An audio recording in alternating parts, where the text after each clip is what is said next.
Iblis merasuki Yudas hanyalah untuk menggagalkan perjamuan kudus itu. Yang merasuki imam-imam kepala sehingga mereka sepakat melakukan kesaksian-kesaksian palsu itu siapa?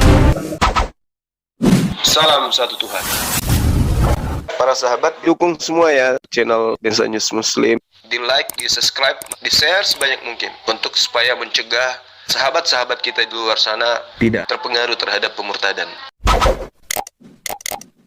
Aceh, kepada orang-orang Aceh yang beragama Kristen ini ceritanya ya. Karena ada orang Aceh yang beragama Kristen, kalau mau berkhotbah di sana, tentu saja yang lebih mujarab untuk dipilih adalah Bang Effendi itu, karena dia adalah orang Aceh. Nah, jadi tidak ada masalah kalau Alkitab menuliskan Petrus diutus kepada orang Yahudi karena dia lebih familiar dengan orang Yahudi. Paulus kepada non-Yahudi karena Paulus lebih familiar dengan non-Yahudi. Itu Pak Ustadz, silakan. Iya, jadi gini,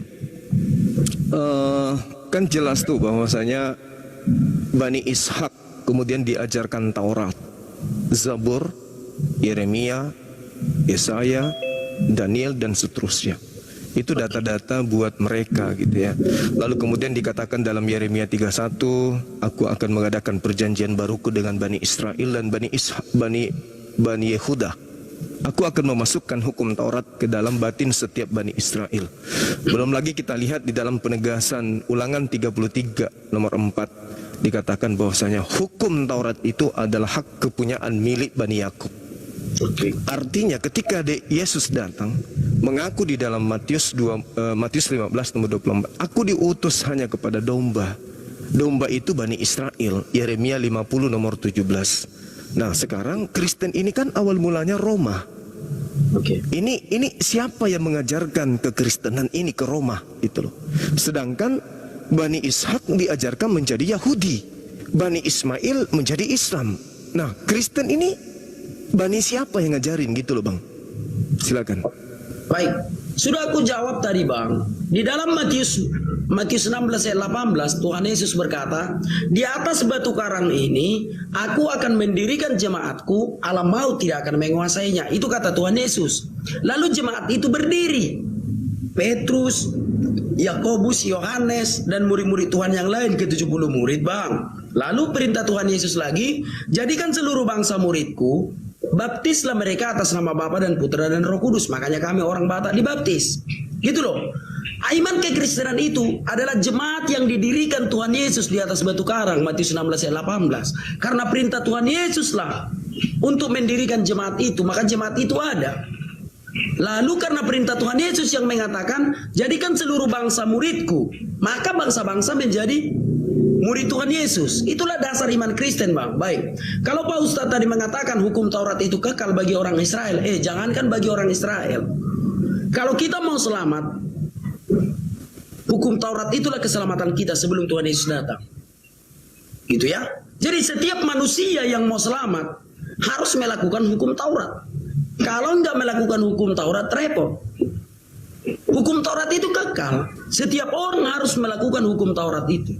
Nah, karena Tuhan Yesus melihat aku anak Batak tidak mampu melakukan seluruh hukum Taurat itu. Karena Tuhan Yesus melihat hukum Taurat itu terlalu berat bagi anak Batak, maka Tuhan Yesus datang melakukannya untukku. Maka Alkitab mencatat Tuhan Yesus datang untuk menggenapi hukum Taurat. Artinya aku sudah melakukan semua hukum Taurat. Meskipun Yesus yang melakukannya untukku. Yesus itulah pembelaku. Aku tidak bisa dihakimi lagi karena tidak melakukan hukum Taurat dengan sempurna. Karena Tuhan Yesus sudah melakukan hukum Taurat itu dengan sempurna untukku, untukmu, dan untuk siapa saja yang mau menerima Tuhan Yesus. Gitu Pak Ustadz. Oke. Jadi apa ya? Jadi ngambang. Hukum Taurat itu kenapa untuk saudara Batak ini? Memang ada dalilnya bahwa hukum Taurat itu untuk orang Batak. Baik. Sekarang aku jawab dari Yesaya 60. Hukum Taurat itu untuk orang Israel. Ya, hukum Taurat itu untuk orang Israel. Sekarang aku baca dulu Yesaya 60. Bangkitlah menjadi teranglah, sebab terangmu datang dan kemuliaan Tuhan terbit atasmu. Sebab sesungguhnya kegelapan menutupi bumi dan kekelaman menutupi bangsa-bangsa. tetapi terang Tuhan terbit atasmu dan kemuliaannya menjadi nyata atasmu. Bangsa-bangsa berduyun-duyun datang kepada terangmu dan raja-raja kepada cahaya yang terbit bagimu. Baik. Jadi keselamatan itu hanya milik orang Israel. Pada awalnya hukum Taurat itu untuk orang Israel. Sebab mereka lah bangsa yang memiliki keselamatan, yaitu hukum Taurat itu. Tetapi Tuhan berfirman, bangsa-bangsa akan datang kepada terangmu. Bangsa-bangsa akan datang kepada keselamatan yang ada padamu. Yesaya 60 ayat 2. Sebab sesungguhnya kegelapan menutupi bumi dan kekelaman menutupi bangsa-bangsa, tetapi terang Tuhan terbit atasmu dan kemuliaannya menjadi nyata atasmu. Ayat 3. Bangsa-bangsa berduyun-duyun datang kepada terangmu dan raja-raja kepada cahaya yang terbit atasmu. Termasuk orang Batak. Orang Batak yang datang kepada bangsa Israel itu, yang punya keselamatan itu bangsa Israel. Hukum Taurat itu untuk bangsa Israel. Tuhan Yesus datang untuk menggenapi hukum Taurat itu. Tetapi setelah keselamatan itu nyata bagi orang Israel, bangsa-bangsa datang, termasuk bangsa Indonesia, datang kepada keselamatan yang dari bangsa Israel itu. Makanya ada orang Indonesia yang jadi Kristen, karena mereka menginginkan keselamatan yang dari Israel itu. Itu Pak Ustadz, silakan. Bukan. Gini, itu kan asumsi dan klaim saudara saya. Yang saya minta pernyataan Tuhan langsung terkait aturan, hukum-hukum, kemudian ketetapan, lalu kemudian pengajaran yang datang kepada Nabi Musa itu diperuntukkan kepada semua manusia. Kan jelas tuh di dalam Mazmur 147 jelas sekali bahwa hukum Tuhan yang datang kepada Yakub dan keturunannya itu tidak berlaku untuk bangsa lain. Hanya untuk Bani Israel toh. Hukum-hukumnya hanya untuk Bani Israel. Ya. Perjanjian kekalnya untuk Bani Israel, untuk Bani Israel, termaksud daripada hukum Taurat itu sendiri. Nah sekarang orang yang mengikuti hukum Taurat disebutlah mereka praktisi Yudaism, orang-orang yang praktisi Torah.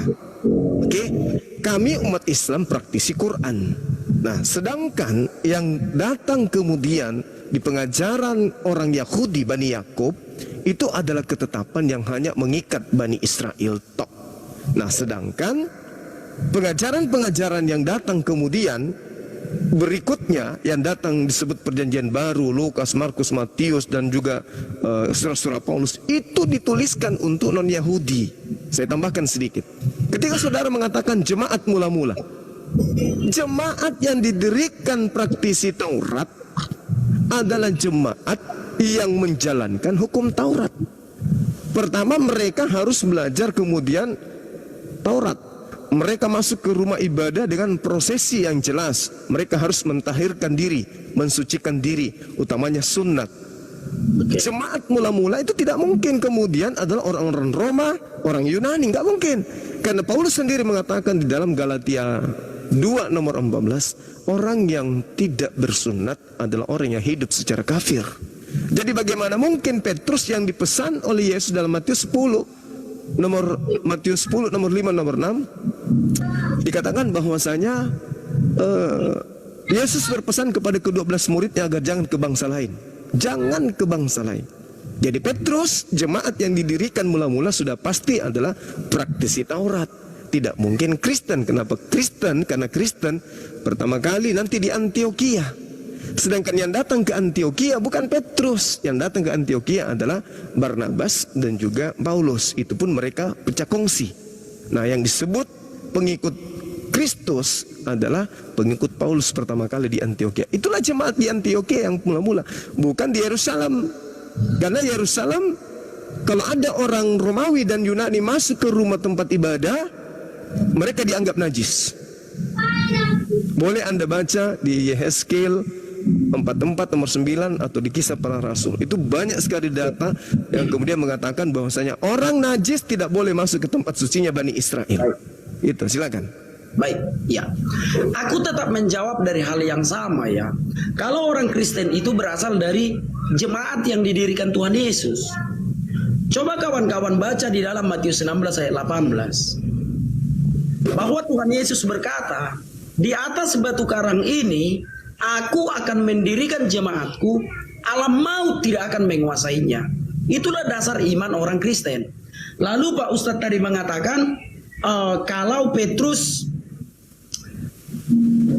hanya mengajarkan ajaran Yahudi, kira-kira begitu Pak Ustadz ya. Sebab menurut Pak Ustadz yang di Antioquia itu Barnabas dan Paulus yang menyampaikannya. Nah, sekarang coba kita lihat ya, Barnabas. Coba sekarang kita lihat di dalam Kisah Para Rasul 2 Pak Ustadz ya. Dalam Kisah Para Rasul 2,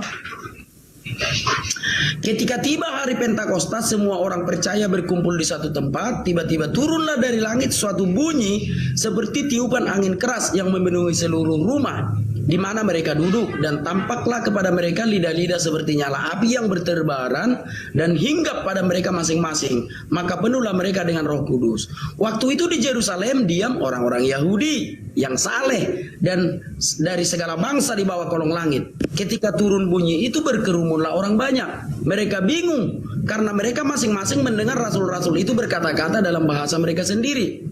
Mereka semua tercengang-cengang dan heran dan lalu berkata, bukankah mereka semua yang berkata-kata itu orang Galilea?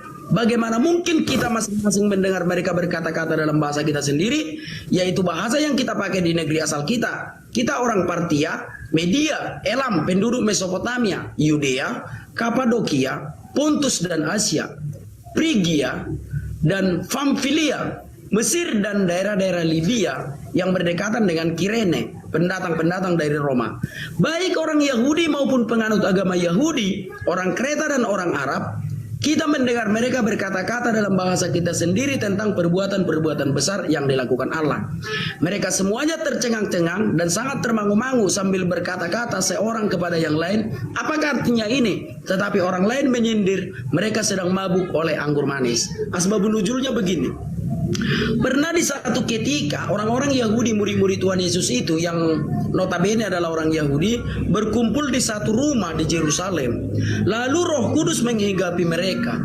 Ketika Roh Kudus menghinggapi mereka, maka Petrus berkhotbah. Maka bangkitlah Petrus berdiri dengan ke-11 rasul itu, dan dengan suara nyaring ia berkata kepada mereka, hai kamu orang Yahudi dan kamu semua yang tinggal di Yerusalem, ketahuilah dan camkanlah perkataanku ini. Orang-orang ini tidak mabuk seperti yang kamu sangka, karena hari ini pukul 9. Tetapi itulah yang difirmankan Allah dengan perantaraan Nabi Yoel. Sudah, kita akan membaca lagi khotbah Petrus, tapi panjang. Kita coba membaca yang akhirnya saja ya. Dengan banyak perkataan lain lagi, ia memberi suatu kesaksian yang sungguh-sungguh dan ia mengecam dan menasihati mereka, katanya, berilah dirimu diselamatkan dari angkatan yang jahat ini. Sebab bagi kamulah janji itu dan bagi anak-anakmu dan bagi orang-orang yang masih jauh, yaitu sebanyak yang akan dipanggil oleh Tuhan Allah kita. Bertobatlah dan hendaklah kamu masing-masing memberi dirimu dibaptis dalam nama Yesus Kristus untuk pengampunan dosamu. Maka kamu akan menerima karunia Roh Kudus. Nah, jadi kalau kita katakan tadi kawan-kawan, kalau kita mendengarkan tadi apa yang disampaikan Pak Ustadz ini, bahwa orang Kristen itu bukan berasal dari orang Yahudi, artinya dari orang Yunani. Karena Pak Ustadz ini mengatakan bahwa Kristen mula-mula disebut di Antioquia, yang memberitakan firman Tuhan kepada orang di Antioquia adalah Barnabas dan Paulus. Nah, semua itu terbantahkan ketika Petrus berkhotbah, 3.000 orang bertobat. Semua orang-orang Yahudi. Setelah aku membacakan dalilnya di dalam Kisah Para Rasul 2, bahwa ketika Petrus berkhotbah, 3.000 orang bertobat. Dan apa kata Petrus?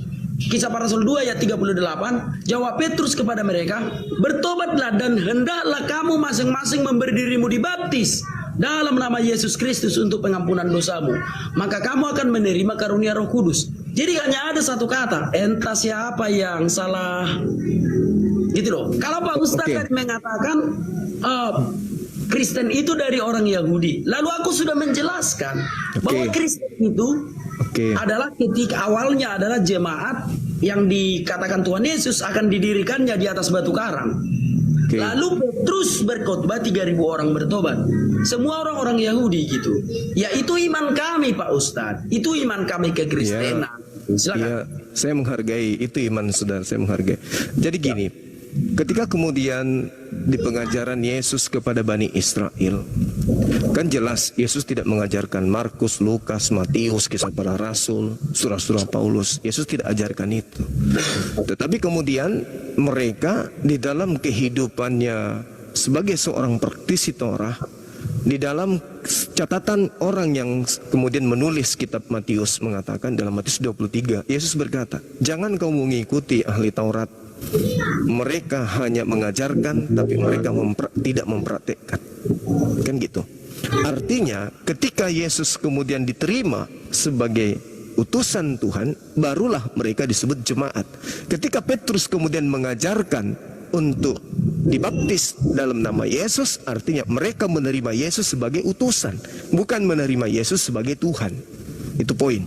Nah, kemudian di dalam pengajaran Yesus sendiri dalam kitab saudara, Matius 10:27, aku mengenal pengikutku, pengikutku mengenal aku, mereka mendengarkan aku dan mengikuti aku. Nah, sekarang ada tidak perintah Yesus untuk meninggalkan hukum Taurat kepada Bani Israel? Ada enggak Yesus mengajarkan, wahai Bani Israel, Taurat itu sudah batal? Yang mengajarkan pembatalan Taurat itu kan Paulus. Maka saya katakan, Nabi yang datang kepada Bani Israel kemudian mengajarkan Taurat. Nabi yang datang ke kami mengajarkan Al-Quran. Nah, yang mengajarkan kemudian untuk membatalkan hukum Taurat ini dengan mengatakan bahwa dengan matinya Yesus maka hukum Taurat itu batal dan segala perintah yang ada di dalamnya telah dibatalkan, ya, Efesus 2 nomor 5. Ini yang ngajarin Paulus ini nabi siapa? Dan mendudukkan Yesus yang adalah utusan Tuhan sebagai Tuhan itu sendiri, yang mengajarkan ini nabi dari mana? Kan itu poinnya, Bang. Kan itu poinnya. Nabi mana yang mengajarkan kemudian membatalkan hukum Taurat itu dengan menjadikan seorang manusia mati di atas tiang salib? Itu nabi yang mana? Sedangkan catatan Lukas ini, di dalam Lukas 16:17, lebih mudah langit dan bumi lenyap daripada setitik dari hukum Taurat itu batal. Tapi Paulus mengatakan dengan matinya Yesus maka segala perintah yang ada dalam hukum Taurat itu batal. Sedangkan itu adalah perjanjian kekal Tuhan kepada Bani Israel. Oke. Nah, kenapa kemudian ada tiba-tiba muncul ajaran yang tidak diakui oleh imam-imam Yahudi sampai hari ini? Dia mengatasnamakan kemudian pengajaran Nabi.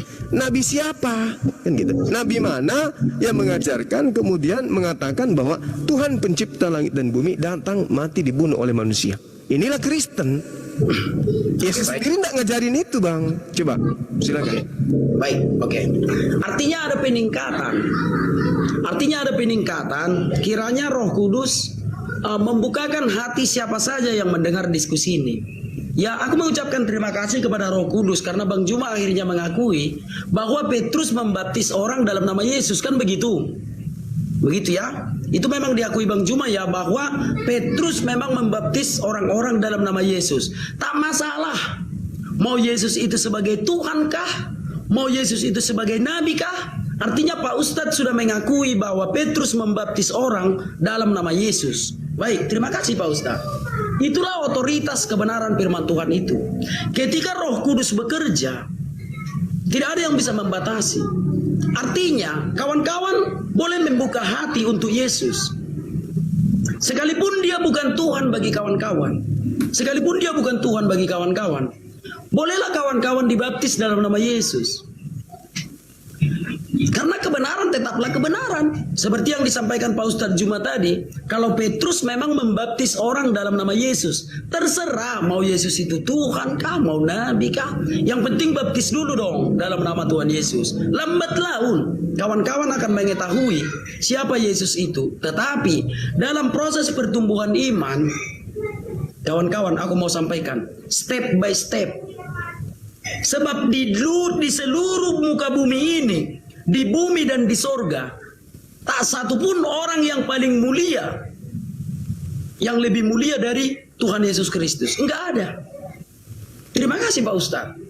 Anggaplah Yesus itu Nabi, tetapi baptislah dalam nama Yesus. Sebab dialah yang termulia di dunia dan di akhirat. Jadi pelan-pelan saja. Baik, sekarang saya akan membuka perkataan Petrus. Karena itu rendahkanlah dirimu di bawah tangan Tuhan yang kuat, supaya kamu ditinggikannya pada waktunya. Serahkanlah segala kekuatanmu kepadanya, sebab ia yang memelihara kamu. Sadarlah dan berjaga-jagalah. Lawanmu si iblis berjalan keliling sama seperti singa yang mengaum-ngaum dan mencari orang yang dapat ditelannya. Lawanlah dia dengan iman yang teguh, sebab kamu tahu bahwa semua saudaramu di seluruh dunia ini menanggung penderitaan yang sama. Dan Tuhan sumber segala kasih karunia yang telah memanggil kamu dalam Kristus kepada kemuliaannya yang kekal.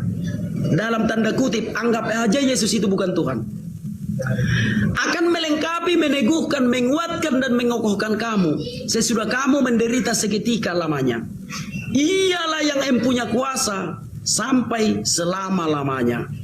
Amin. Itu kata Petrus di dalam 1 Petrus 5. Baca aja satu perikop, 1 Petrus 5 ayat 1 sampai 11. Sekalipun Yesus itu bukan Tuhan bagimu, sekalipun Yesus itu hanya nabi bagimu, tapi gunakanlah kekuatan nama itu untuk menghadapi iblis.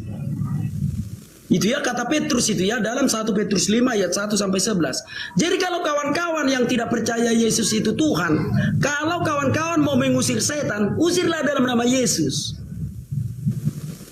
Usirlah dalam nama Yesus. Sekalipun Yesus itu bukan Tuhan bagi kawan-kawan, usirlah dalam nama Yesus. Dan baptislah dalam nama Yesus, sekalipun Yesus itu bukan Tuhan bagi kawan-kawan. Oke Pak Ustadz, silakan. Oke, jadi gini Bung, orang Yahudi itu memang harus beriman kepada Yesus. Harus. Yesus mengajarkan dirinya kepada Bani Israel sebagai Mesias. Maka pertobatan mereka kemudian adalah tidak menolak Yesus, tapi beriman kepada Yesus. Akulah jalan, kan gitu. Hidup kekal itu adalah mereka mengenal Engkau satu-satunya Tuhan dan mengenal Aku Yesus yang Kau utus. Berarti memang mereka harus dibaptis dalam nama Yesus. Artinya mereka harus mengakui Yesus itu utusan Tuhan. Yang keliru kemudian ketika sudah keluar dari kaidah itu, justru dianggap dibaptis dalam nama Bapa, Yesus, dan Roh, dianggap tiga-tiganya Tuhan. Itu yang keliru. Kan Yesus mengatakan, hidup kekal, mengenal Engkau satu-satunya Tuhan, dan mengenal Yesus yang Kau utus. Ketika kemudian orang Israel menolak Yesus, berarti tidak dibaptis dalam nama Yesus. Harus mereka menerima Yesus itu sebagai nabi, sebagai utusan Tuhan. Lebih daripada itu offside. Makanya saya katakan, nabi mana yang mengajarkan kemudian menyembah manusia Yesus? Itu yang saya tanya tadi. Nabi Musa mengajarkan menyembah kepada Hasem. Baginda Rasul Muhammad SAW mengajarkan menyembah kepada Allah. Sama-sama menyembah. Utusan Musa tidak disembah Bani Israel, Nabi Muhammad SAW tidak disembah oleh umat Islam. Nabi Isa atau Yesus kemudian tidak disembah oleh manusia seangkatan dirinya. Muncul Kristen. Kok tiba-tiba manusia yang tadi yang hanya diutus kepada Bani Israel, kok tiba-tiba disembah? Nabi mana yang mengajarkan menyembah kepada Yesus? Baik. Dia. Nabi siapa? Kan Anda mengatakan tidak ada nabi di luar Yahudi. Oke. Aturan yang datang kepada Bani Israel hanya untuk Bani Israel. Yesus datang dalam Galatia 4 nomor 4 dikatakan Yesus takluk di bawah hukum Taurat. Artinya Yesus mengajarkan dirinya untuk tunduk dan patuh kepada aturan Tuhan. Nah sekarang Kristen ini yang ngajarin siapa? Mengajarkan aturan Tuhan itu sampah. Aturan Tuhan itu sangat maut. Aturan Tuhan itu untuk seluruh umat manusia. Itu di mana tertulis, Bang? Bahwa hukum Taurat yang datang kepada Nabi Musa itu disampaikan untuk orang Roma dan Yunani. Ingat, di sekeliling Yesus yang ada pada saat itu adalah orang Roma dan Yunani. Tolong tunjukkan di mana dalilnya hukum Taurat itu datang untuk orang Roma dan Yunani. Silakan. Baik. Kami juga tidak akan mau menyembah manusia, Pak Ustaz. Aku masih waras. Aku tidak akan menyembah manusia. Karena aku masih waras. Tidak ada satupun orang Kristen yang menyembah manusia. Loh, kalau gitu anak mata, kenapa orang Kristen menyembah Yesus? Nabi-nabi terdahulu yang mengatakan bahwa Allah akan menjadi manusia. Apa mau kita bilang, Pak Ustaz? Kalau kita tidak percaya Allah menjadi manusia, ya udah jangan percayai kita para nabi. Kan kitab suci yang mengatakan bahwa Allah akan menjadi manusia. Ya kita ikuti, Pak Ustaz. Kalau kita tidak mau percaya, Allah menjadi manusia, ganti agama. Jangan percaya kepada kitab suci itu. Gitu loh. Karena kitab suci yang mengatakan Allah menjadi manusia. Nah, Ya, nabinya bang. Ada nabi nggak yang mengatakan bahwa Tuhan menjadi manusia? Ada nggak nabi yang mengajarkan itu? siap. Oke, sekarang coba Pak Ustadz bacakan di dalam Yesaya 9 ayat 5. Dalam Yesaya 9 ayat 5. Itu untuk siapa? Sebab seorang anak telah lahir untuk kita, seorang putra telah diberikan untuk kita, lambang pemerintahan ada di atas bahunya, dan namanya disebut orang, penasihat ajaib, Allah yang perkasa, Bapa yang kekal, Raja damai. Kita hanya melakukan yang dituliskan para nabi, Pak Ustadz. Kalau seandainya kita tidak mau percaya Yesus itu Tuhan, ganti agama, kan simpel. Gak ada paksaan dalam beragama. Sama sekali tidak ada paksaan di dalam beragama, Pak Ustaz. Selagi kita percaya kitab para nabi, bahwa kita percaya Allah pernah menjanjikan untuk menjadi manusia. Makanya orang-orang Majusi menyembah Yesus. Coba dulu, apakah ada orang yang mengatakan orang Majusi itu orang-orang bodoh? Tidak mungkin. Orang-orang Majusi itu adalah IQ-nya Penyembah matahari. Sebentar dulu Pak. Orang-orang Majusi itu rata-rata IQ-nya 90 sampai 130. Kan begitu? 90 sampai 130. Tetapi orang-orang Majusi pernah menyembah Yesus waktu masih bayi. Kenapa? Karena mereka mengerti tentang kitab suci. Mereka mengerti tentang kitab para nabi. Maka ketika Yesus baru lahir, orang-orang Majusi menyembahnya. Karena mereka percaya bahwa Allah pernah menjanjikan dia akan menjadi manusia. Sekali lagi aku bacakan kepada Pak Ustadz. Yesaya 9 ayat 5. Seorang anak telah lahir untuk kita, seorang putra telah diberikan untuk kita, lambang pemerintahan ada di atas bahunya, dan namanya disebut orang, penasihat ajaib, Allah yang perkasa, Bapa yang kekal, Raja damai. Yesuslah Tuhan yang perkasa. Nah, lalu di kemudian hari, Tuhan Yesus kenapa kalau begitu? Oke anak Batak, yes, Allah menjadi manusia, itulah Yesus. Lalu kenapa dia harus disalib? Apakah ada tertulis di dalam kitab suci dia harus mengalami hal yang sama? Ada. Kalau tidak, mana mungkin kita percaya dia Tuhan? Coba kita lihat di dalam Yesaya 53. Siapakah yang percaya kepada berita yang kami dengar, dan kepada siapakah tangan kekuasaan Tuhan dinyatakan? Sebagai taruk ia tumbuh di hadapan Tuhan, dan sebagai tunas dari tanah kering.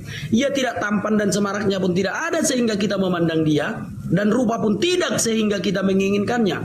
Ia dihina dan dihindari orang, seorang yang penuh kesengsaraan dan yang biasa menderita kesakitan. Ia sangat dihina sehingga orang menutup mukanya terhadap dia, dan bagi kita pun dia tidak masuk hitungan. Tetapi sesungguhnya penyakit kita lah yang ditanggungnya, dan kesengsaraan kita lah yang dipikulnya. Padahal kita mengira dia kena tulah, dipukul dan ditindas Allah. Tetapi dia tertikam oleh karena pemberontakan kita. Dia diremukkan oleh karena kejahatan kita. Ganjaran yang mendatangkan keselamatan bagi kita ditimpakan kepadanya, dan oleh bilur-bilurnya kita menjadi sembuh. Nah, jadi aku sederhanakan lagi. Kenapa kita percaya Yesus itu Allah yang menjadi manusia? Karena kitab para nabi yang menuliskan bahwa Allah akan menjadi manusia. Kenapa kita percaya Yesus itu disalib? Karena kitab para nabi yang mengatakan dia akan menjalani hukuman yang paling tinggi yang ada di muka bumi ini.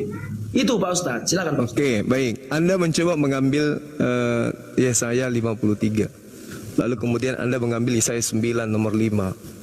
Ya. Apakah kemudian Anda lebih paham kitab-kitab ini daripada imam-imam kepala dan juga mahkamah-mahkamah agama pada masa itu?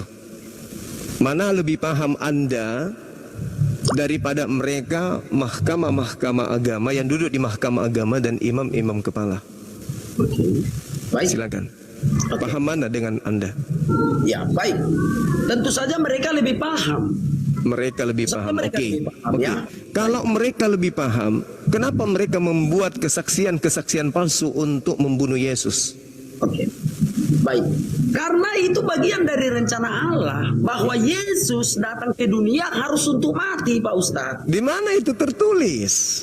Kan sudah aku bacakan tadi Yesaya 53. Yesus Iya. itu Kan saya tanya, paham mana saudara dengan mereka? Anda menjawab lebih paham mereka. Kalau mereka lebih paham, kenapa mereka melakukan kesaksian palsu untuk membunuh Yesus? Karena memang Yesus datang ke dunia untuk mati, Pak Ustadz.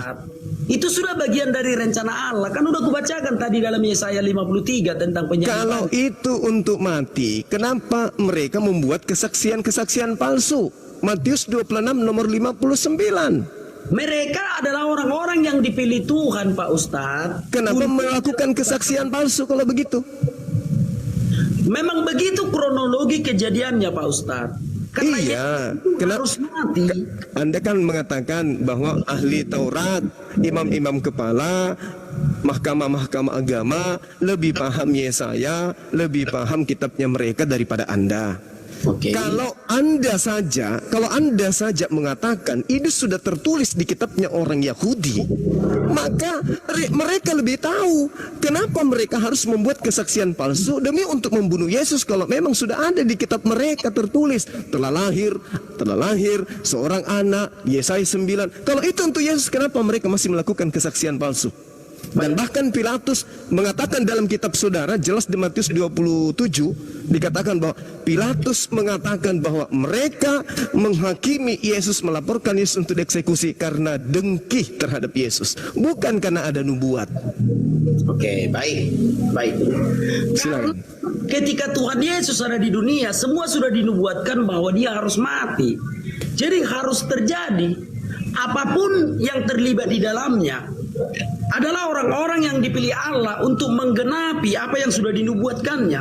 Contoh nih, ketika Tuhan Yesus lahir di Yerusalem, dia akan disembah orang-orang pintar, orang-orang Majusi menyembahnya. Itu semua karena mereka mengerti kitab suci. Nah, berikutnya, Yesus disalibkan karena sudah tertulis di dalam kitab para nabi bahwa dia akan disalib. Jadi apapun itu, peran antagonis, apakah itu peran pendukung, semua itu adalah orang-orang yang dipilih Allah untuk melakukan proses penyaliban itu. Karena Yesus harus mengalami penderitaan yang paling berat di dunia. Contoh ini mengenai tentang ahli Taurat. Dalam Lukas 2 ayat 25, adalah di Yerusalem seorang yang bernama Simeon. Ia seorang yang benar dan saleh, yang menantikan penghubungan bagi Israel. Roh Kudus ada di atasnya, dan kepadanya telah dinyatakan oleh Roh Kudus bahwa dia tidak akan mati sebelum ia melihat Mesias, yaitu dia yang diurapi Tuhan. Ia datang ke bait Allah oleh Roh Kudus. Ketika Yesus anak itu dibawa oleh orang tuanya untuk melakukan kepadanya apa yang ditentukan oleh hukum Taurat, ia menyambut anak itu dan menatangnya sambil memuji Allah, katanya, "Sekarang Tuhan, biarkanlah hambamu ini pergi dalam damai sejahtera sesuai dengan firman-Mu, sebab mataku telah melihat keselamatan yang daripadamu, yang telah Engkau sediakan di hadapan segala bangsa, yaitu terang yang menjadi penyataan bagi bangsa-bangsa lain dan menjadi kemuliaan bagi umat-Mu Israel." Itu yang mengatakannya adalah ahli Taurat, tokoh-tokoh Yahudi. Yesus masih bayi, disebutnya sebagai keselamatan bagi bangsa-bangsa. Kenapa? Yeah. Karena dia mengerti kitab para nabi, karena dia mengerti kitab suci. Nah, ada orang yang mengerti kitab suci tetapi dipilih oleh Tuhan untuk menyalibkan dirinya. Ada orang yang mengerti kitab suci tetapi dipilih oleh Tuhan untuk menjadi saksi atas kedatangannya ke dunia. Jadi, kita tidak bisa menghakimi siapapun yang melakukan pembunuhan terhadap Yesus itu, sebab mereka itu adalah orang-orang yang dipilih oleh Tuhan untuk melaksanakan skenario yang sudah dibuat Allah itu, yaitu ketika dia menjadi manusia, dia harus dibunuh supaya dia bisa turun ke alam maut untuk membebaskan orang-orang yang sedang mengalami siksa kubur itu. Makanya Tuhan Yesus berkata di atas kayu salib, "Ampunilah mereka, sebab mereka tidak tahu apa yang mereka lakukan." Gitu. Katanya begini. Saudara mengatakan bahwasanya ada nubuatan, orang Israel tahu dan seterusnya. Tapi faktanya, Bung, mereka melakukan kesaksian palsu. Ini tidak bisa Anda bantah. Kalau memang sudah tertera di kitab mereka poin per poin ada nubuatan, Tuhan mereka datang dan seterusnya, nggak perlu melakukan kesaksian palsu. Dan ingat, coba Anda lihat di dalam Yohanes 11 nomor 51. Kayapas bernubuat bahwa Yesus harus mati. Kayapas loh yang bernubuat. Ini Kayapas ini siapa? Setelah dia berbincang dengan imam-imam kepala, imam-imam Yahudi pada masa itu, maka mereka khawatir akan datang orang Romawi untuk mengusir mereka dari tempat mereka. Kenapa? Karena orang-orang semakin percaya kepada Yesus. Dengan orang semakin percaya kepada Yesus, maka pajak untuk pembayaran ke kaisar semakin menipis. Dengan menipisnya pembayaran pajak ke kaisar, maka Yerusalem akan diratakan oleh kekaisaran Romawi. Dengan demikian, Kayapas mengatakan lebih baik Yesus mati seorang diri daripada kita semua dibunuh oleh oleh orang Romawi. Jadi tidak ada hubungannya dengan penebusan dosa lah, segala macam lah. Lalu kemudian, sabar. Lalu kemudian saudara saya mengatakan bahwasanya itu adalah kronologis. Ingat bang, ingat. Pembunuhan terhadap Yesus itu adalah karya utama daripada iblis yang kemudian mengkhianati Yudas. Yudas mengkhianati Yesus. Dengarkan. Yesus mengatakan dalam Yohanes 6 nomor 70, bukankah aku yang memilih engkau yang 12 orang ini, tapi salah satu di antara kalian adalah iblis. Kenapa harus ada peran serta iblis kalau memang itu sudah dirancang untuk dipersembahkan kepada Tuhan? Kenapa harus ada iblis di situ? Sedangkan Tuhan mengatakan, jangan kau membunuh orang yang tidak bersalah, jangan kau membunuh orang yang benar, sebab aku Tuhan tidak akan membenarkan orang yang bersalah. Nah sekarang, kalau Anda mengatakan itu adalah skenario, bagaimana dengan iblis? Yang Yesus katakan, satu di antara kalian yang 12 adalah setan. Dan setan itu yang punya peranan di dalam penyaliban terhadap Yesus. Silakan. Baik, oke. Nah, ya, kita tidak bisa menampik kedatangan Tuhan Yesus ke dunia ini sebelum dia mati di atas kayu salib. Dia juga harus mengajarkan tata cara beribadah. Gitu ya. Tuhan Yesus juga harus mengajarkan tata cara beribadah. Contoh seperti baptisan dan perjamuan kudus. Nah, kenapa iblis merasuki Yudas? Supaya Yudas segera melaporkan kepada tentara Romawi supaya Yesus ditangkap sebelum Yesus mengajarkan perjamuan kudus. Jadi tujuan Yudas dirasuki oleh iblis adalah supaya perjamuan kudus itu gagal, supaya tidak sempurna pengajaran dari Tuhan Yesus itu. Maka Yudas dirasuki oleh iblis sebelum Tuhan Yesus melakukan perjamuan kudus. Gitu. Jadi apa tujuan iblis merasuki Yudas pada saat Yesus belum melakukan perjamuan kudus? Supaya langsung Yesus cepat ditangkap, supaya perjamuan kudus itu gagal.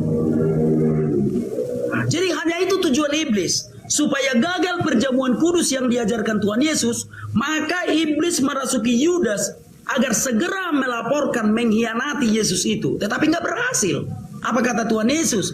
Pergilah ke rumah si Anu, dirahasiakan nama untuk melakukan perjamuan kudus ini, supaya Yesus tidak ditangkap sebelum dia selesai melakukan perjamuan kudus. Itulah tugasnya Yudas dirasuki oleh iblis, supaya gagal perjamuan kudus itu. Kenapa? Karena iblis tidak ingin Yesus mati di kayu salib dan melakukan teladan dengan sempurna. Iblis tidak ingin. Ketika iblis melihat Yesus sudah mengajarkan baptis, memberi teladan baptis, Yesus sudah memberikan jalan keselamatan, hanya ada satu lagi yang belum dilakukan Yesus. Apa itu? Perjamuan kudus. Maka sebelum Yesus mengajarkan perjamuan kudus, iblis langsung merasuki Yudas.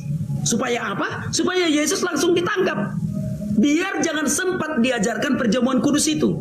Tetapi Yesus tahu, maka Tuhan Yesus berkata, pergilah kepada si Anu, disitulah aku akan melakukan perjamuan kudus. Supaya apa? Supaya tentara Romawi waktu itu yang sudah dirasuki oleh iblis tentunya tidak menangkap Yesus sebelum Yesus selesai melakukan perjamuan kudus. Di situ Pak cara berpikirnya. Bukan berarti iblis turut serta di dalam penyaliban Yesus, bukan. Iblis merasuki Yudas hanyalah untuk menggagalkan perjamuan kudus itu. Itu Pak Ustadz. Tetapi tidak berhasil ya. Yesus terlebih dahulu mengajarkan perjamuan kudus, barulah dia ditangkap. Silakan Pak Ustadz. Oke. Yang merasuki imam-imam kepala dan merasuki mahkamah-mahkamah agama sehingga mereka sepakat melakukan kesaksian-kesaksian palsu itu siapa? Oke, baik. Mereka bersaksi atas dirinya sendiri, Pak Ustadz. Orang bersaksi palsu itu bukan karena iblis. Sebentar dulu Pak Ustadz ya. Jangan sikit-sikit kita salahkan Tuhan. Bukan Tuhan. Ini iblis. Orang berbuat orang berbuat dengki, orang berbuat kebohongan, orang Oke. berbuat kesaksian palsu, itu iblis yang mempengaruhi atau apa? Iblis yang mempengaruhi Oke. Pak Ustaz. Oke, Iblis oke. yang mempengaruhi. Tadi sudah saya katakan tadi. Kenapa Yudas dirasuki oleh iblis supaya perjamuan kudus gagal? Bukan Yudas, tapi imam-imam kepala, Oke, baik. ahli Taurat. Oke. Ah, Ahli Taurat ah. melakukan hal itu untuk menggenapi apa yang difirmankan Tuhan. Yang mana itu? Yesaya 53. Yang mana Yesaya itu? 53. Di mana Di dalam- di Yesaya 53 bahwasanya ada pengkhianatan, ada kemudian kedengkian, ada kesaksian palsu, itu di mana tertulis di Yesaya 53? Oke. Sekarang Pak Ustadz boleh baca di dalam Yesaya 53 bahwa Oke. Tuhan Yesus itu akan menderita. Gitu ya. Bukan. Yang dinubuatkan bahwa ada kesaksian palsu, ada dengki, ada iri hati, itu tertulis di mana?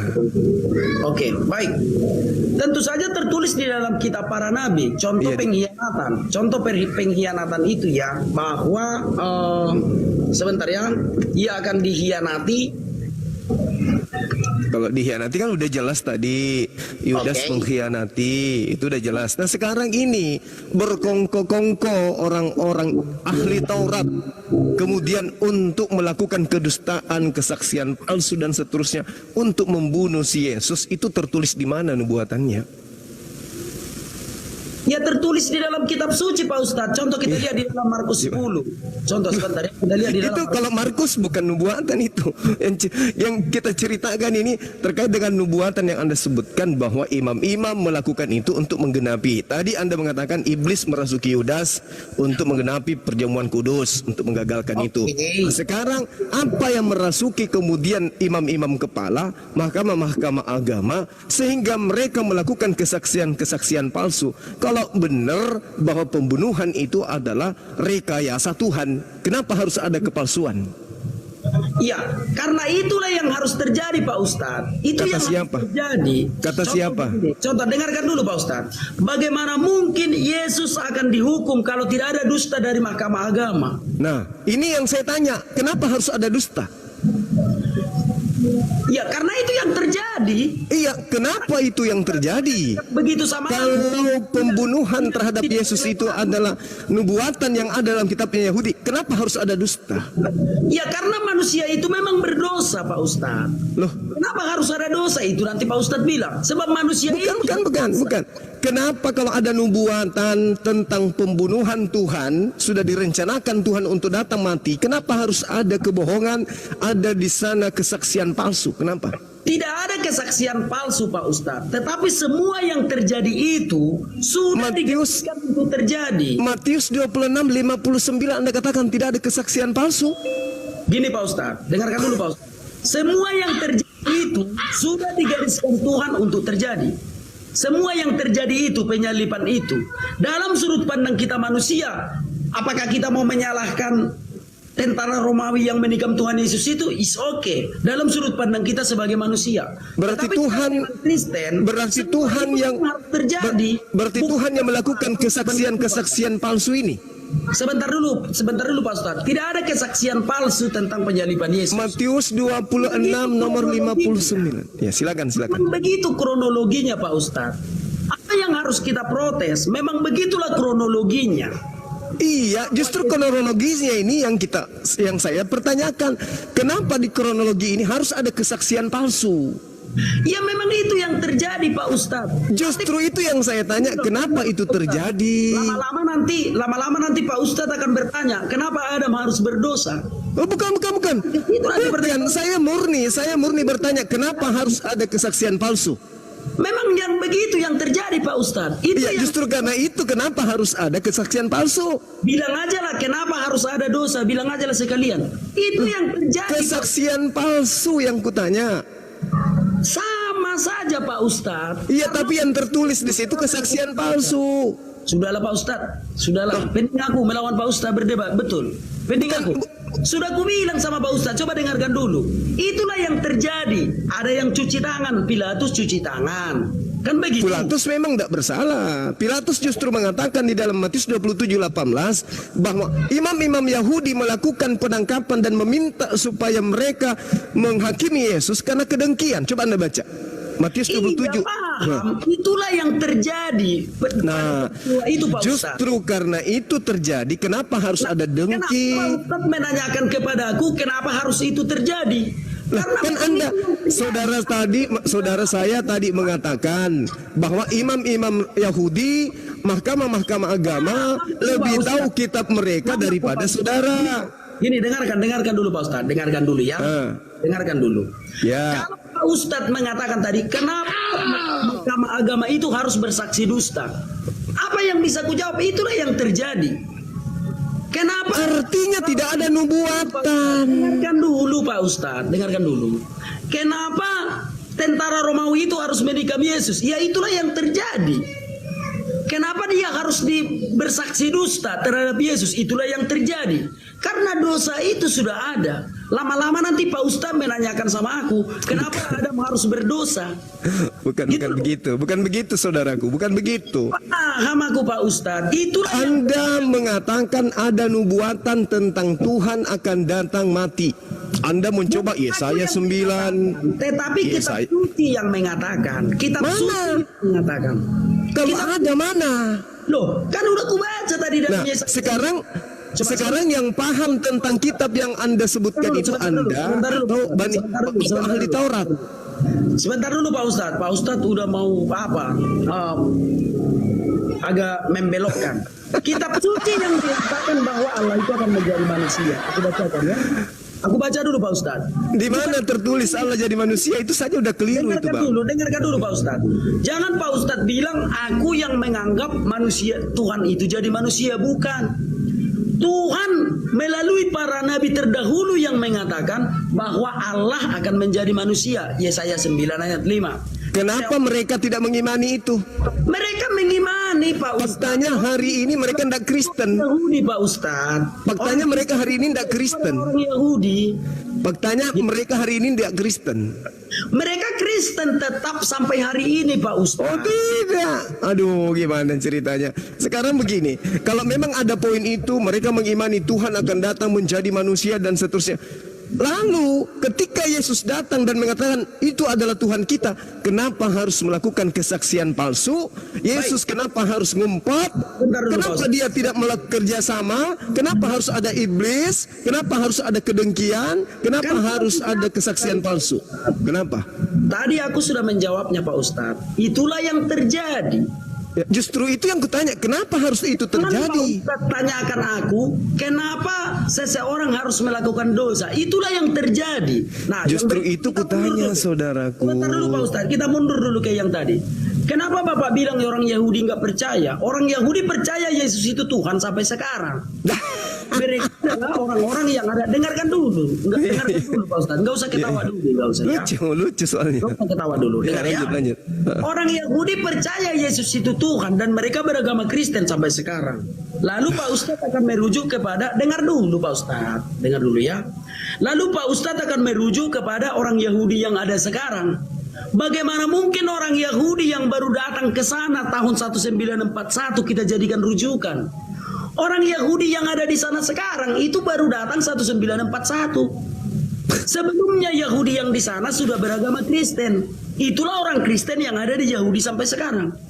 Sebelum orang Yahudi kembali dari segala penjuru dunia kembali ke Israel pada tahun 1941, yang hidup di sana adalah Yahudi Kristen dan Islam Arab.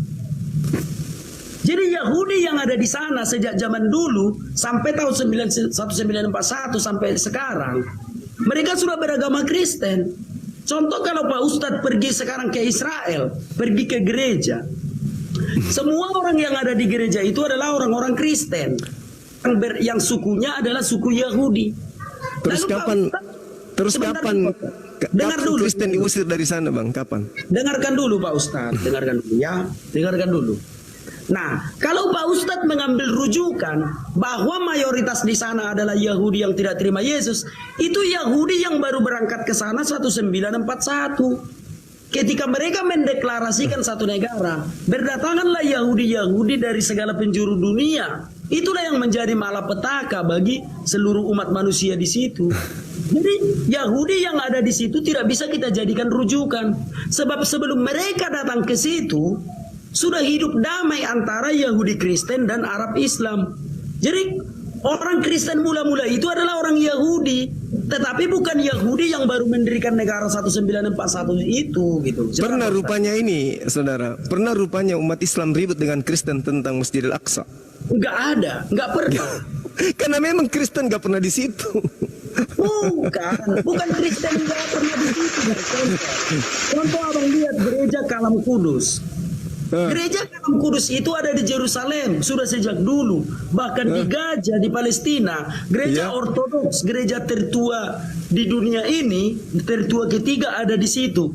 Tetapi orang Kristen memang tidak hobi ribut-ribut. Enggak hobi orang Kristen ribut-ribut. Bukan berarti orang Kristen tidak ada di sana. Coba dulu gereja makam Yesus itu. Sudah sejak dulu itu ada di Yerusalem sampai sekarang. Tetapi karena orang Kristen tidak hobi ribut-ribut, umat Islam dan Kristen hidup toleransi di sana. Barulah ketika Zionisme yang datang 1941, baru ada keributan. Maka Zionisme yang ada sekarang tidak boleh kita jadikan rujukan. Gitu loh Pak Ustadz, karena mereka itu baru ada 1941. Semoga Ustadz Juma paham apa yang kusampaikan. Yang kusampaikan itu 100% adalah kebenaran, Pak Ustadz. Jangan jadikan rujukan Yahudi yang baru kemarin sore, yang baru ngumpul-ngumpul bikin negara, Pak Ustadz bikin rujukan. Jangan. Saya mau tanya dulu, gereja tertua di Yerusalem itu tahun berapa dibangun? Baik, gereja tertua di situ, kalau tanggalnya itu aku tidak tahu persis karena tahunnya? Aku belum pernah ke Yerusalem. Tetapi penjaga dari gereja itu adalah orang Islam yang tahunnya menjaga tahun berapa? Itu. Kalau tahunnya persis aku tidak tahu, tetapi itu salah satu gereja tertua yang menjaganya orang Islam. Juru kuncinya itu orang Islam. Artinya adalah sudah sejak dulu Yahudi, Kristen dan Arab Islam hidup damai di sana sudah sejak dulu. Coba, jadi jangan jadikan gini. yang baru ada 1941 ini gitu. Saudara coba buka di Wikipedia, gereja tertua di Yerusalem itu tahun berapa? Kan tadi Anda mengaku. Aku ini merasa aja, ada laptop kan? Coba Anda buka gereja tertua. Gini loh Pak Ustadz, gini loh ya. Aku tidak membantah apa yang Pak Ustadz katakan. Tetapi ketika Pak Ustadz menganggap Kristen tidak ada di sana, udah salah total. Yang lebih dulu ada di sana adalah Yahudi Kristen dan Arab Muslim di bawah pemerintahan Umar bin Khattab. Ketika Umar bin Khattab menaklukkan Yerusalem, maka orang-orang Yerusalem itu beragama Islam, berdampingan dengan orang-orang Kristen. Jadi kalau Zionisme sekarang itu baru ada 1941, itu nggak bisa ditunjukkan gitu. Silakan. Kita kembali ke tema tadi. Nah, kenapa harus ada pengkhianatan? Kenapa harus ada kedengkian? Kenapa harus ada kesaksian palsu? Bilang aja lah, kenapa harus ada dosa? Bilanglah. Udah aku bilang itu yang terjadi Pak Ustadz. Itu yang terjadi. Justru itu kenapa harus ada terjadi yang kayak begitu kalau memang sudah ada nubuat? Itulah yang terjadi. Apa mau kita bilang Pak Ustadz? Iya, nubuatannya tertulis di mana bahwa akan ada kemudian pengkhianatan, ada kesaksian palsu. Di mana tertulis ada kesaksian palsu? Baik. Kalau kutunjukkan akan nubuatan bahwa akan ada pengkhianatan, penikaman segala macam, cukup. Kesaksian palsu? Baik. Kesaksian palsu itu yang terjadi Pak Ustadz. Kesaksian palsu itu harus mereka coba Anda baca di Matius 26 nomor 59. Matius 26 59. Aku pening kepala aku kalau nggak mudah menangkap Pak Ustadz. Loh, Matius 26 59, imam-imam kepala mahkamah agama melakukan kesaksian palsu. Kenapa harus ada kesaksian palsu? Kalau memang itu sudah nubuatan. Menanyakan aku kenapa harus ada dosa? Itu yang terjadi. Bukan. Kan kata saudara. Sudah izin ya Pak Ustadz ya. Kan kata saudara mengatakan bahwasanya. Udah Pak Ustadz, nggak nyambung Pak Ustadz. Udah aku bilang itu yang terjadi. diskusi sama Pak Ustadz. Itu yang terjadi. Lama-lama Pak Ustadz akan menanyakan aku, kenapa harus ada dosa? Loh, kenapa Pak Ustadz menanyakan hal itu kepadaku? Itu yang terjadi Pak Ustadz. Ada pengkhianatan, ada kesaksian palsu. Kenapa Pak Ustadz menanyakan aku? Kenapa harus ada kesaksian palsu? Lama-lama Pak Ustadz akan menanyakan kenapa harus ada dosa. Gak nyambung diskusi sama Pak Ustadz lama-lama, betul? Gak nyambung. Kok aku ditanya kenapa harus ada kesaksian palsu? Kenapa nggak tanya aja sekalian? Kenapa harus ada dosa? Aduh, sudahlah Pak Ustadz, sudah. Izinlah dulu Pak Ustadz, izin. Berputar-putar kawan-kawan. Aku nggak pala hobi kawan-kawan yang berputar-putar, nggak hobi kawan-kawan. Baik. Sekarang aku akan naikkan ada si 100% Batak coy. Silakan 100% Batak coy, silakan. Tapi jangan seperti Ustadz itu ya, berputar-putar itu aja. Jangan seperti itu ya. Salam silakan. Silakan. Saya cuma bilang aja semangat le. Kalau model kayak Juma itu nggak usah diladenin. Mau abang kita nih ya, saya Kristen nih. Abang kalau ngasih keterangan ke saya pasti tahu karena saya punya Alkitab. Kalau abang ngasih keterangan ke Juma, mau abang kasih seteliti apa, dia tetap ambil memutar-mutar karena apa? Bukan Alkitabnya. Sekarang begini, tanyakan dulu mengenai Al-Qur'annya dia. Biar jawab dia sekeras mungkin. Ntar kita putar-putar. Nah, sekarang saya bilang, enggak, kalau dengan cara dia itu kan kamu coba tunjukkan dulu mujizat dari Allahmu. Oke, pasti bisa dia mau dia. Bisa kita putar, Bang. Enggak usah, Bang. Izin dulu abangku. Aku minta izin kali sama abang. Aku tidak ingin membahas agama Islam di sini. Yang ku bahas agama Kristen saja. Apa alasannya biarlah cuma aku yang tahu. Itu ya, izin abangku ya. Mau Allah Subhanahu wa taala. Aku enggak membahas agama Islam di sini. Itu ya. Aku hanya membahas agama Kristen di sini kawan-kawan ya. Aku hanya membahas agama Kristen.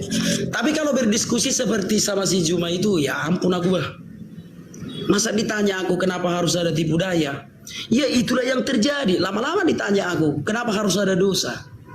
Itulah yang terjadi kawan-kawan ya. Nyerah. Iya, lebih bagus aku menyerah kawan-kawan. Lebih bagus aku menyerah. Masa aku ditanya kenapa harus ada tipu daya? Kenapa enggak ditanya kenapa harus ada dosa? Itu yang terjadi dalam peristiwa itu. Kenapa aku harus ditanyanya kenapa harus ada tipu daya? Gitu loh ya. Baik. Beng. Karena enggak masuk akal. Nanti kalau masuk akal kita ciptakan nanti agama yang lain, Bang. Kalau sempat ada agama yang masuk akal, akan rawan kita ciptakan agama yang lain. Aku bisa menciptakan agama yang masuk akal? Bisa kawan-kawan. Bisa aku ciptakan satu agama yang masuk akal. Tetapi agama yang melampaui akal hanya satu, yaitu Kristen. Coba kawan-kawan baca di dalam Filipi 4 ayat 7. Agama Kristen itu melampaui akal. Gitu ya. Jadi kalau mau masuk akal, sesuai dengan akal, besok bisa kita ciptakan satu agama. Kita bikin nabinya Pak Paul. Kita bikin nabinya Luga Tambunan. Kita bikin nama kitab sucinya. Kita bikin nama Tuhannya. Kenapa? Karena agama hanya sebatas akal. Tetapi agama Kristen adalah agama yang melampaui akal. Jadi tidak bisa diciptakan yang seperti agama Kristen ini. Gitu kawan-kawan ya. Baik. Sekarang aku naikkan lagi. Ada si Bunda Ratna. Silakan Bunda Ratna, apa mau disampaikan? Hai, malam. Selamat malam Bunda, silakan. Ya. Kenapa Bang Sumpa tadi lari? Kenapa tadi Bang Sumpa diturunin? Iya, aku turunkan sendiri karena udah kujelaskan dibantah, udah kujelaskan dibantah, udah kujelaskan dibantah. Ya kan pertanyaannya itu kan, pertanyaannya itu kan sudah jelas. Gini loh Bunda, gini Bunda ya. Di kontenku ini aku melayani tanya jawab Alkitab dan aku melayani debat lintas iman. Gitu ya. Kalau tanya jawab Alkitab, kalau sudah ku jawab 1-2 kali, nggak usah lagi dibantah-bantah, namanya juga tanya jawab. Ya Kalau harus debat bertanya boleh. dong. Kalau jawabannya belum kita dapat, ya pasti kita tanyakan dulu dong. Belum puas kan namanya Sudah kalau belum dapat dijawab. jawaban. Sudah ku berikan jawabannya, itulah yang Jawabannya terjadi. mana? Jawabannya nggak ada jawabannya. Itu loh Bunda. Ginilah Bunda. Nggak. Kalau seandainya tadi kami tunggu dulu. sebentar dulu Bunda. Seolah-olah jawabannya Anda tadi itu bahwa dosa itu berasal dari situ. Padahal tidak ada hubungan asal mula dosa dengan hubungan pembunuhan Yesus. Itu rekayasa. Gini loh. Makanya Bukan Bang Surat tadi rekayasa. itu mau diperjelas Bukan bahwa rekayasa, Bunda. pembunuhan Yesus itu adalah rekayasa. Bukan Gitu rekayasa. loh. Kenapa Ibu mengatakan- Asli dari pengaruh politik itu maksudnya. Tapi nggak bisa dijelasin tanpa ada jawaban gitu. Gini loh, kan ada jawabannya Bu. Ada jawabannya Jawabannya Bapak. tadi memutarbalikkan, dibelok-belokkan gitu. Bukan ku belok-belokkan. Kan ku baca tadi di dalam Yesaya 53 bahwa Yesus itu Bukan akan materinya lari. Padahal pertanyaannya Bang Suma itu ingin memperjelas saja maksud dan Gini loh Bunda. Kalau kita bertanya, sebentar dulu Bunda, sebentar dulu Bunda. Bukan diciptakan dosa dari Allah. Dengar dulu Bunda, dengar dulu ya. Bisa nggak Bunda dengar dulu? Di channelku ini, Bunda silakan bertanya tentang Alkitab. Aku menjawab, bukan mau berdebat. Kalau mau berdebat boleh juga, tapi si Juma nggak berani berdebat. Dia hanya ingin bertanya. Ketika aku jawab, dia mendebatnya. Giliran ku ajak berdebat, dia nggak berani. Gitu loh. Jadi bedakan Bu, bertanya dengan berdebat. Paham ya Bunda Ratna ya? Kalau dia bertanya, aku jawab, jangan didebat lagi. Kalau mau berdebat, ayo. Tapi dia nggak berani berdebat. Jadi apa mau ku bilang? Gitu, silakan Bunda.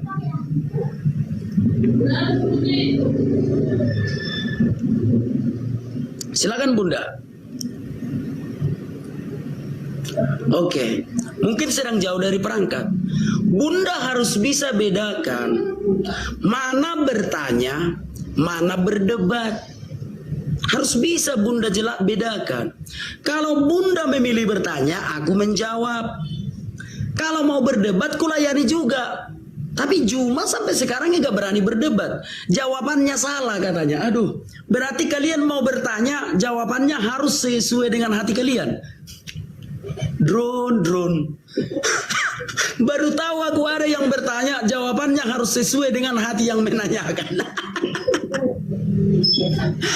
Baru tahu aku kawan-kawan. Baru tahu aku ada orang yang bertanya, jawabannya harus sesuai dengan apa yang ditanyakan. Aduh, harus sesuai dengan hati yang bertanya. Gimana sih Drone? Cara berpikirnya gimana sih? Masa jawabanku salah karena tidak bisa kau terima?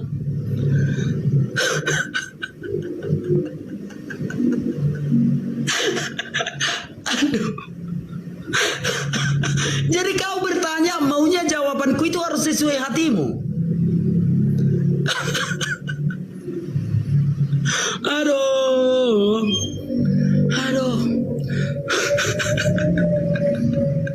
Lawak memang ya. Baik, sekarang aku naikkan dulu ada si Paman Bito. Paman Bito, silakan Paman Bito siaran dulu Paman. Sebentar ya, aku ke belakang dulu ya Paman. Paman? Mau pergi. Ya oke. Enggak tadi saya mau ke WC dulu. Oke lah. Ya saya tunggu. Ya, Silakan Paman siaran aja pemirsa Paman. di Siaran aja, TikTok. Paman. Siaran aja Paman. Ya. Pemirsa di TikTok.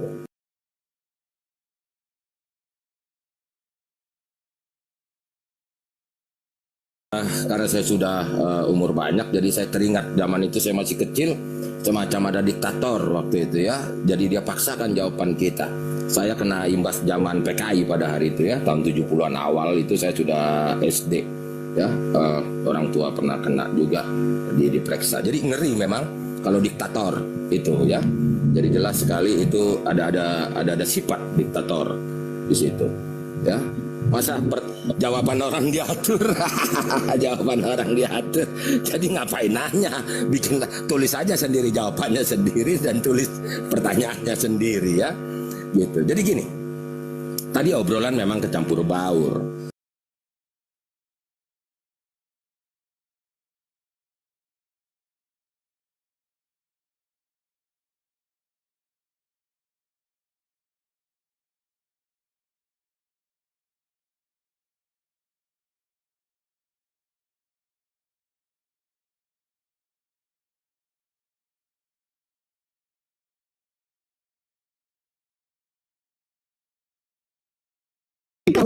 Logika manusia itu terbatas. Tahu menyelamatkan Pikiran diri manusia ya itu kan terbatas. Beda sama Tuhan pikiran tahu Tuhan sama punya logika keselamatan. Tuhan itu juga Dengar terbatas. dulu. Jadi Oke. jangan kau sampaikan logika kamu sama Lo katanya kau pakai logika. Tuhan kau punya keselamatan untuk dirinya sendiri. Dia menyelamatkan diri. Tak mampu memberikan keselamatan kepada orang-orang. Tuhan Siapa kami bilang? pemilik keselamatan. Lo kau yang bilang Orang dia tadi. menyerahkan dirinya Kau kok yang bukannya bilang. di Loh, dia kan menyelamatkan dirinya. Dia Bukannya dia- menyelamatkan dirinya kan, karena keselamatan punya dia kan, tidak mampu diberikan ke orang lain kan. Ya udah, Tuhan kau hanya dia mampu menjanjikan menyelamatkan dong, dirinya. menjanjikan hidup yang kekal dong. Alah janji doang nggak diberikan, katanya nggak boleh. Kata kau nggak boleh Tuhan memberikan keselamatan ke manusia. Janji doang berarti Tuhan kau. Berarti Tuhan kau cuma berjanji janji tanpa memberi, karena kata kau tadi Tuhan tidak boleh memberikan keselamatan kepada manusia. Tuhan kau penuh janji berarti. Sekarang pakai Kau logika. yang nggak berjanji. Logika kampret yang kau pakai dari tadi. Nih, kutunjukkan data. Kacau Nih. ya. Iya, kau kacau logika kau. Orang Logika ngomongnya apa? dikasih ngomong. Kok Tuhan tak mampu memberikan keselamatan kepada manusia? Sama nih, Tuhan kayak Bang macam Juma ya, apa Tuhan yang 11 hanya ini. menyelamatkan diri sendiri? Kenapa kau pingsan kau? Pingsan, ketampol kau. Tuhan kau tidak orang- mampu menyelamatkan, gimana tidak orang memberikan ngomong- keselamatan. orang ngomong Tuhan kau kayak dikasih. gitu. Orang Logika ngomong logika dikasih. macam apa? Mau ngomong apa kau Betul, lagi? Ayo betul. ayo baluap, lanjut baluap. Ngomong apa? Sekarang aku tanya, keselamatan buat Nabi, misalnya contoh kan kayak gitu. Keselamatan. Maksudnya apa? Ada juga Ya Nabi biar selamat lah kok. Keselamatan buat Nabi lah. Maksudnya apa? Apa ini pertanyaanmu? Apa ini pertanyaanmu? Bisa tinggal diselamatin aja. Keselamatan lah bagi Nabi.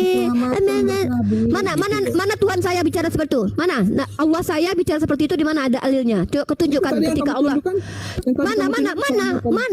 Mana Allah kata-kata Allah berselawat itu, mana kata-kata Allah itu? Tadi yang kamu tunjukkan itu ayat. Mana? Kok aku menjelaskan apa di salawat? Sembarangan fitnah. Minta permintaan Ustaz Alifmu. Ustaz Alif ini sembarangan. Kamu itu tunjukkan.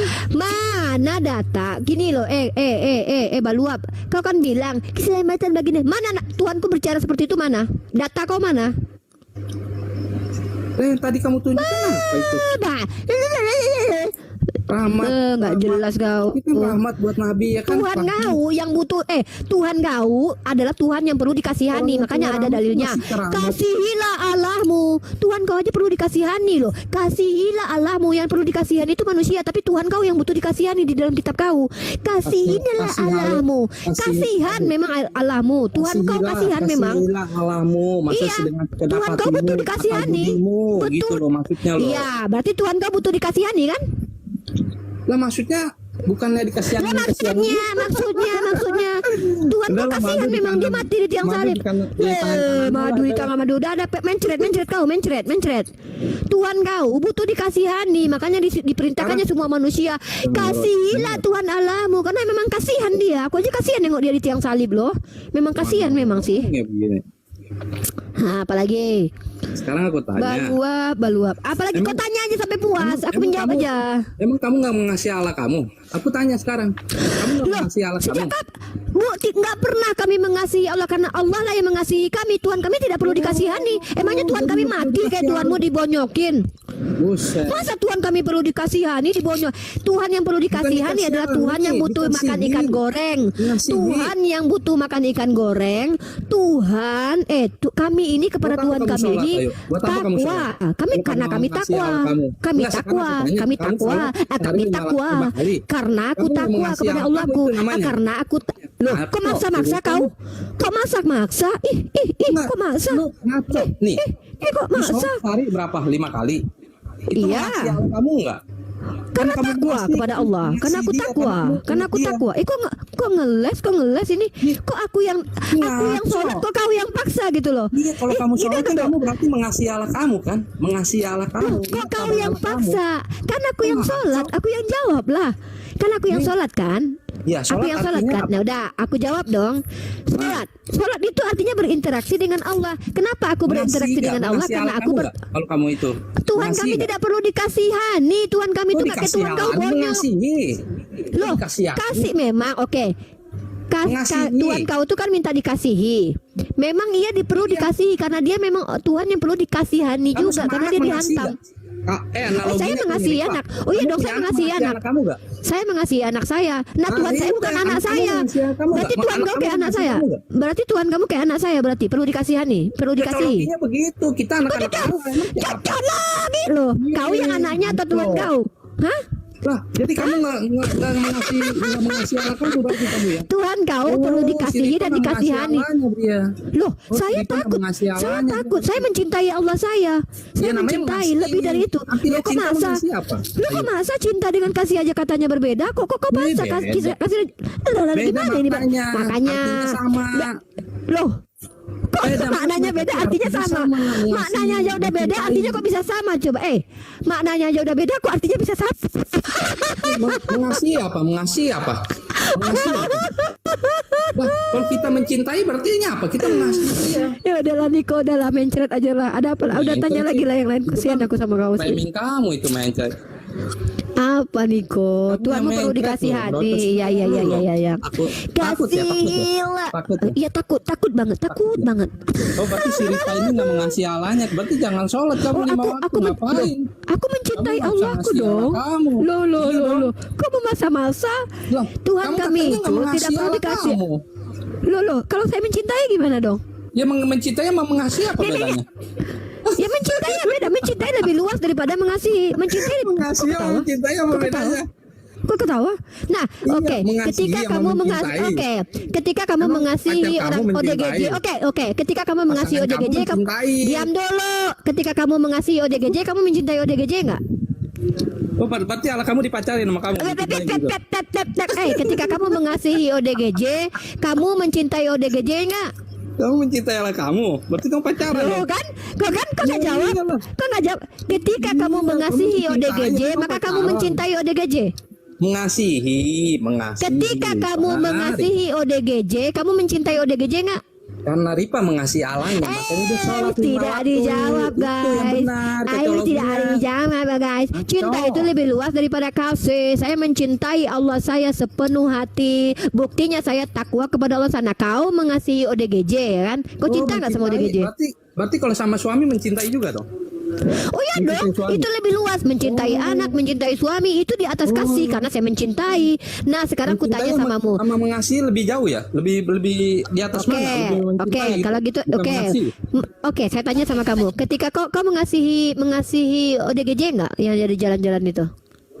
Oh mengasihi kalau kita punya hati. Ah, kita kau kasih. mencintai nggak? Kau mencintai? Kamu yang bilang Tidak. mencintai. Kamu harus Lah aku mencintai. tanya. Kalau mengasihi mencintai, katanya kalau adalah saya mencintai mengasihi. loh. Kalau mencintai Loh, itu tanya sama menjalani. Kamu saya pacaran tidak sama mencintai dia, itu namanya ODGJ. kamu Saya tidak mencintai. Loh, saya tidak mencintai ODGJ Iya, loh. karena Loh, kan kamu masa? pacaran mencintai. Kok masa? Kalau mengasihi kan kita kasihan. Mengasihi Loh, nih. berarti kau mencintai anakmu nggak? Kau pacaran Isi sama uang. anakmu? Oke, kau mencintai anakmu nggak? Oh, Nggak cinta kau sama anakmu? Menyayangi. Oh, kau nggak cinta sama anakmu? Oh, berarti kau nggak Menyayangi. mencintai anakmu? Oke, kau nggak Menyayangi. mencintai. Kau tidak. Menyayangi. Berarti kau. Ya udah jawab. Kau tidak Tidak mencintai mencintai, anakmu kan? saya menyayangi. Oh, dia tidak mencintai anaknya guys. Dia Saya tidak menyayangi. mencintai anaknya. Mengasihi. Sip. Saya mengasihi Nggak anak apa-apa. saya. Kalau aku Mencintai cinta anak sama saya, anakku, mensayangi aku anak mencintai anakku, aku mencintai suamiku, Saya aku mencintai Mengasihi yang anak berat saya. mencintai.